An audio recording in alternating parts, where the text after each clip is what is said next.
ചിലപ്പോൾ നമ്മൾ തിരുനെല്ലിയിൽ എത്തിയിട്ടുണ്ട് കേട്ടോ.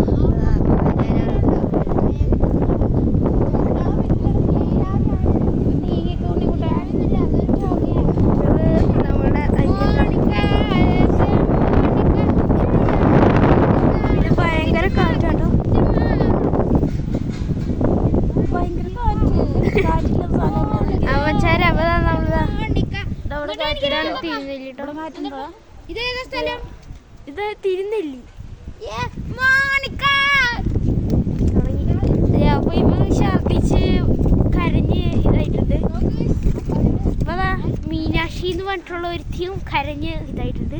ഹമ്പാടി എന്ന് പറഞ്ഞ ആളാണ് കരയാത്തത്. കരയാത്തല്ല, 2 വട്ടം രണ്ടോ 4 അതിലെ കണക്ക്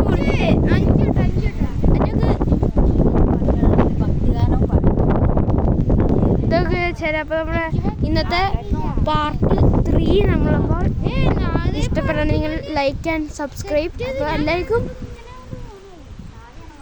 എല്ലാവർക്കും ബൈ.